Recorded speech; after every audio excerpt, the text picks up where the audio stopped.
ஆனால் ஒன்றை மட்டும் கூறிக்கொள்ள ஆசைப்படுகிறேன். உலகம் முழுக்க எல்லோரும் காதலர் தினத்தை கொண்டாடி கொண்டிருக்கிறார். இதற்கு லவ்வர்ஸ் டே என்று ஆங்கிலத்தில் சொல்கிறார்கள்.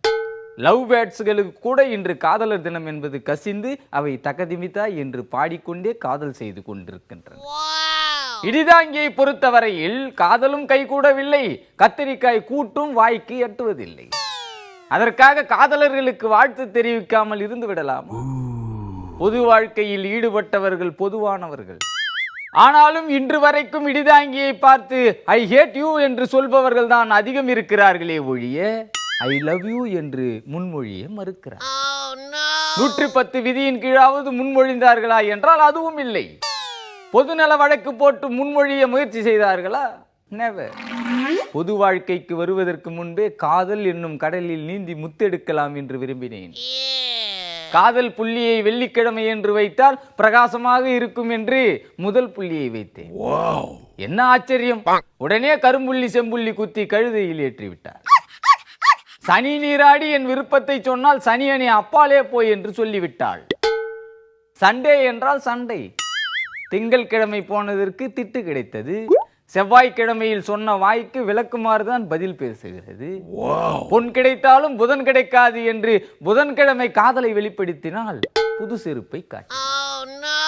ஆகவே காதல் நமக்கு விளங்காது என்று வியாழக்கிழமை முடிவெடுத்து காதல் போயின் சாதம் என்று முடிவெடுத்து விட்டான் இடிதாங்கி.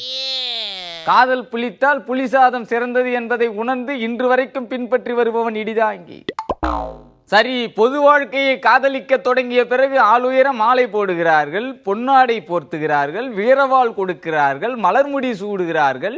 ஆனால் ஒற்றை ரோசாவை ஒருத்தியாவது கொடுப்பாள் என்று காத்திருந்து காத்திருந்து ஒற்றைக்கால் வந்ததுதான் மிச்சம்.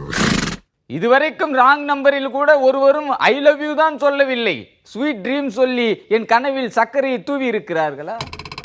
எனது துக்கத்தை தூக்கத்தில் புலம்பியதை பார்த்த எனது தொண்டன் மகளிர் அணியினருக்கு போட்டு கொடுத்திருக்கிறான்.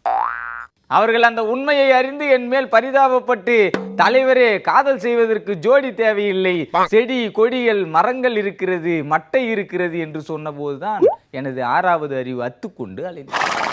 ஓடிப்போய் ஒரு மரத்தை கட்டிப்பிடித்து ஐ லவ் யூ சொன்னேன். சொன்ன மறுநொடியில் கருமம் கருமம் என்று கத்தி கொண்டு அந்த கருவேல மரத்தை வெட்டி கொண்டு போய்விட்டார். செடிகளை காதலிக்கலாம் என்றால் அது பார்த்தீனியம் என்கிறார்கள். பன்றிகளுக்கும் பறவைகளுக்கும் காய்ச்சல் வந்து விட்டது என்றால் இடிதாங்கி என்ன பாவம் செய்தான்? இப்படியாக காதலின் வாழ்வு தன்னை லவ் கவி விட்டதால் வேறு வழியின்றி எங்கிருந்தாலும் காதல் வாழ்க என்று வாழ்த்தி விடைபெறுகிறேன். நன்றி, வணக்கம். I love you.